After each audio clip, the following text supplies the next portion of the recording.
दोस्तों, भारतीय सिनेमा की एक कर्णप्रिय पार्श्व गायिका जिनकी मधुर आवाज 90 के दशक में अचानक हर तरफ गूंजने लगी थी।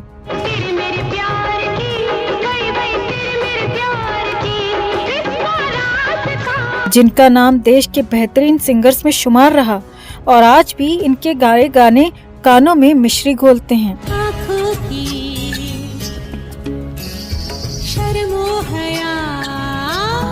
क्या आपको पता है इन्होंने एक गाने में आशा भोसले तक को मात दे दी थी?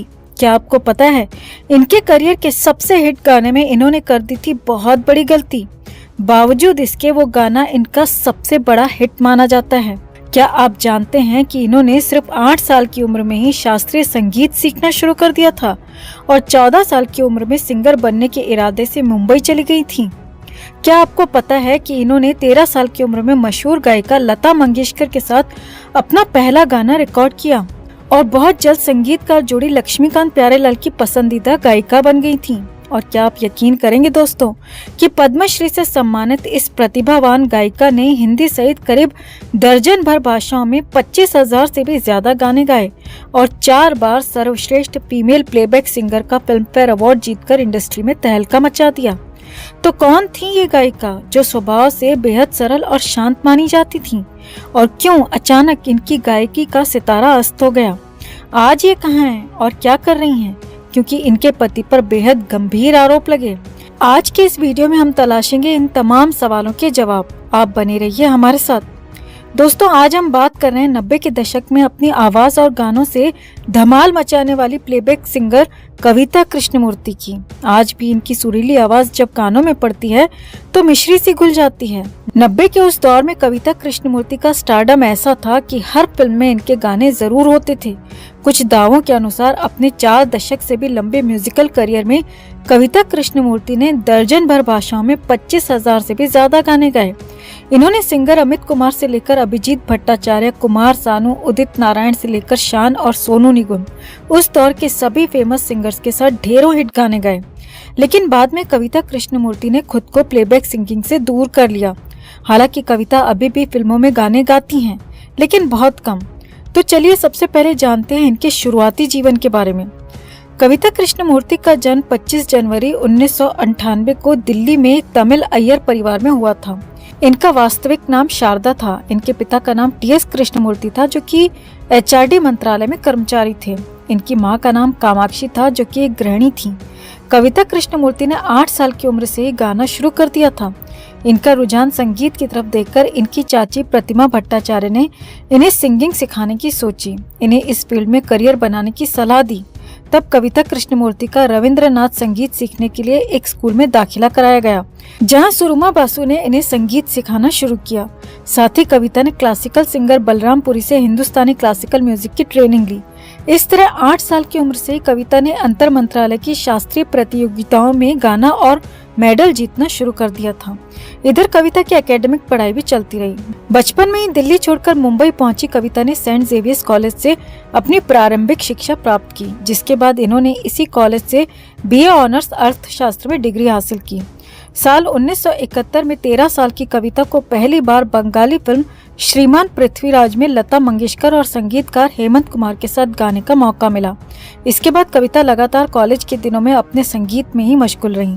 इसी दौरान हेमंत कुमार ने कविता को एक लाइव परफॉर्मेंस के लिए आमंत्रण दिया। इस लाइव परफॉर्मेंस के बाद कविता की जिंदगी पूरी तरह से बदल गई, क्योंकि इस आयोजन में वो पहली बार मन्ना डे से मिली और संगीत के बारे में सोचने का इनका नजरिया बदल गया। मन्ना डे के साथ कविता ने एक ऐड के लिए जिंगल गाया था। तभी कविता हेमंत कुमार की बेटी रानू मुखर्जी से मिली थी और मन्ना डे ने इनसे रेडियो के लिए कई जिंगल्स गवाए। 1976 के अंत में हेमा मालिनी की मां प्रोड्यूसर जया चक्रवर्ती ने इन्हें कहीं गाते हुए सुना और बेहद प्रभावित हुई। उन्होंने इनका परिचय लक्ष्मीकांत प्यारेलाल से करवाया और उसी संगीत जोड़ी के जरिए कविता ने बॉलीवुड में अपनी पहचान बनाई। साल 1980 में कविता ने मांग भरो सजना के गाने से अपने करियर की शुरुआत की, लेकिन इस गाने को फिल्म से हटा दिया गया और इस तरह कविता के हाथों निराशा लगी। हालांकि इस बीच उन्हें कुछ कन्नड़ गाने मिले और इन्होंने उनमें अपनी आवाज दी, लेकिन 1985 में आई फिल्म प्यार झुकता नहीं से कविता को असली सफलता मिली।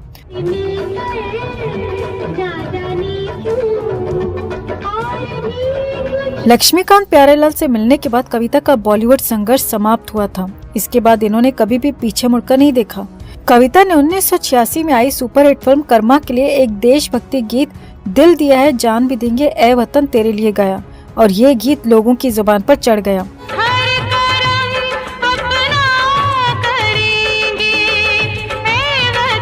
इसके बाद अनिल कपूर और श्रीदेवी की फिल्म मिस्टर इंडिया में हवा हवाई और करते हैं हम प्यार मिस्टर इंडिया से गाने गाए और ये दोनों ही गाने सुपरहिट रहे।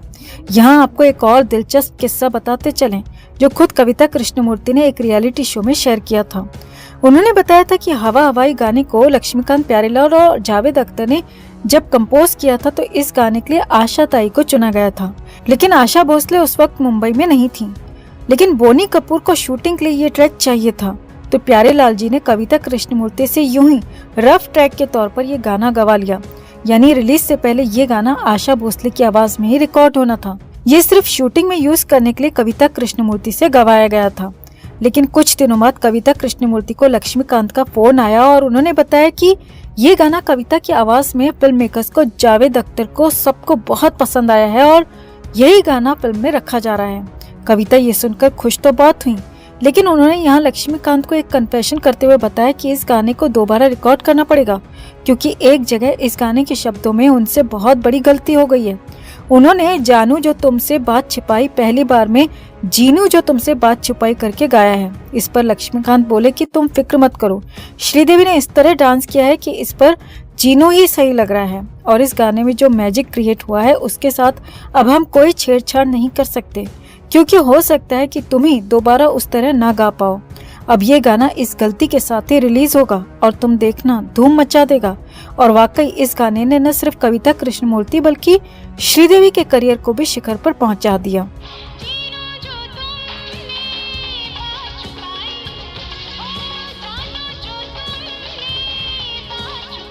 इन दोनों गानों के बाद कविता के करियर में उछाल आया और उन्हें और भी कई बड़े बैनर्स की फिल्में मिली। देखते ही देखते बेहद कम वक्त में कविता कृष्णमूर्ति 90 के दशक में एक प्रमुख महिला पार्श्व गायिका के रूप में स्थापित हो गयीं।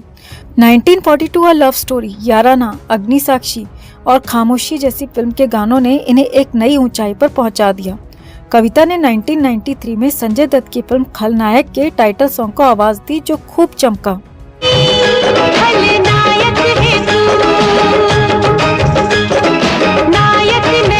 1994 में मोहरा फिल्म का गाना तू चीज बड़ी है मस्त मस्त इतना हिट हुआ कि गली चौराहों पर हर जगह सुना जा सकता था।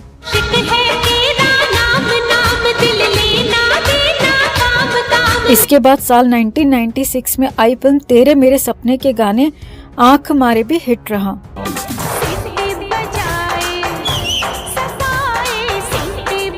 साल 2002 में देवदास फिल्म का डोला रे डोला गाना गाकर कविता लोकप्रियता के शिखर पर जा पहुंची।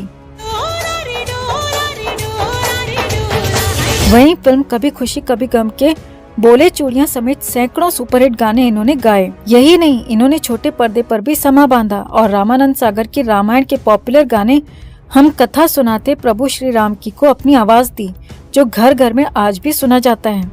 1990 के दशक में बप्पी लहरी, आनंद मिलन, AR रहमान, राजेश रोशन, राम लक्ष्मण, इस्माइल दरबार, हिमेश रेशमिया, आदेश श्रीवास्तव, नदीम श्रवण, जतिन ललित, विजू शाह और अनिल मौलिक जैसे उस दौर के लगभग सभी संगीत निर्देशकों के साथ काम किया।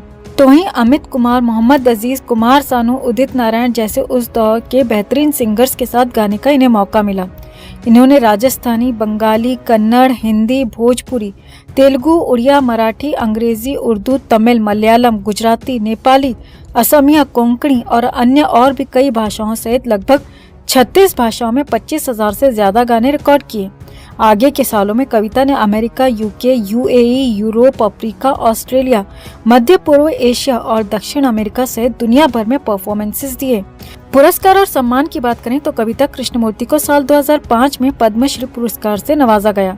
इसके अलावा इन्होंने अपने करियर में 4 Filmfare best female playback singer award भी हासिल किए। कविता को एक्कोलेट्स में स्टारडम मिलेनियम अवार्ड में best singer of the millennium award और फिल्म देवदास के लिए गाने डोला रे डोला के लिए साल 2003 में जी सिने अवार्ड से सम्मानित किया गया। साल 2015 में जैन विद्यालय ने इन्हें डॉक्टरेट की मानद उपाधि से सम्मानित किया। कविता कृष्णमूर्ति की पर्सनल जिंदगी की बात की जाए तो इन्होंने साल 1999 11 नवंबर को मशहूर वायलिन वादक सुब्रमण्यम से शादी की। कविता की कोई संतान नहीं है। वहीं इनके पति की पहली शादी से उन्हें 4 बच्चे हैं और वो भी संगीत की दुनिया से जुड़े हुए हैं। कविता कृष्णमूर्ति ने अपने पति के साथ मिलकर बेंगलुरु में Subramaniam academy of performing arts नामक म्यूजिक संस्थान की शुरुआत की। वहीं इनका नाम तब अखबारों में विवाद के तौर पर उछला जब साल 2010 में इनके 63 साल के पति एल सुब्रमण्यम पर नौकरानी के साथ गलत तरीके से पेश आने का आरोप लगा। ये छेड़छाड़ और शोषण का मामला बताया गया। तो वहीं कविता ने सामने आकर अपने पति का बचाव किया और कहा कि प्लीज सेव माय हस्बैंड। उन्होंने कुछ नहीं किया है, वो एक स्पिरिचुअल पर्सन है। बता दें कि इनकी जिस 27 वर्षीय नौकरानी ने इनके पति पर संगीन आरोप लगाए थे, संयोग से उससे एक दिन पहले ही इन लोगों ने उस नौकरानी के खिलाफ पुलिस में शिकायत दर्ज कराई थी, क्योंकि उनके घर से 5000 यूरो गायब थे। शायद यही वजह रही कि इनके पति आखिरकार बच गए। खैर, इनके करियर की कहानी पर वापस लौटें तो हजारों हिट गाने गाने वाली कविता धीरे धीरे इंडस्ट्री से गायब होती गईं। हिंदी फिल्म में इनका जो पिछला गाना आया था वो साल 2021 में सुनाई दिया था। इससे पहले इन्होंने एक गाना 2017 की विद्या बालन की फिल्म तुम्हारी सुल्लू में गाया था। तो कविता कृष्णमूर्ति ने आखिर क्यों बॉलीवुड में प्लेबैक सिंगिंग से दूरी बना ली, क्यों वो वापसी करने में हिचकिचाती हैं? इसका खुलासा इन्होंने कुछ साल पहले ही टाइम्स को दिए अपने इंटरव्यू में किया था। कविता कृष्णमूर्ति ने बताया था कि म्यूजिक इंडस्ट्री में जो बदलाव हुआ है, काफी हद तक उस वजह से मैं प्लेबैक सिंगिंग में एक्टिव नहीं हूँ।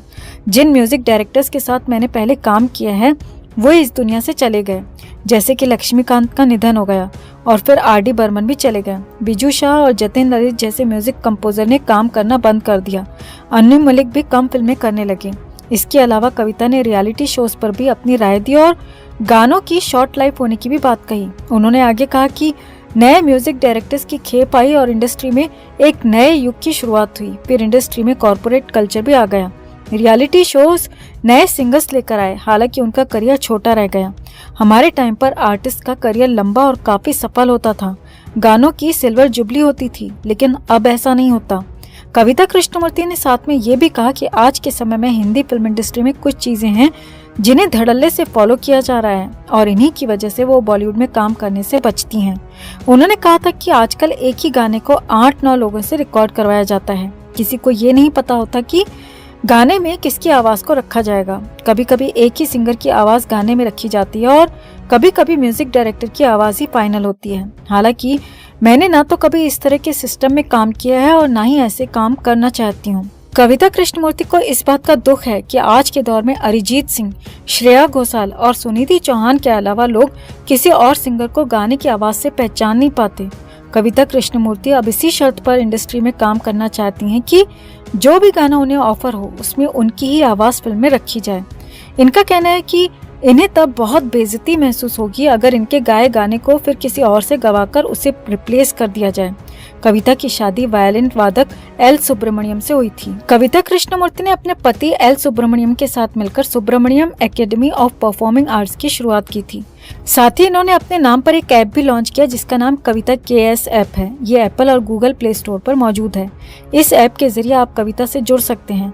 कविता अब अपने पति और बच्चों के साथ बेंगलुरु में रहती हैं और भारत के साथ साथ पूरी दुनिया में अकेले ही अपने पति के साथ भी म्यूजिकल कॉन्सर्ट्स में हिस्सा लेती हैं।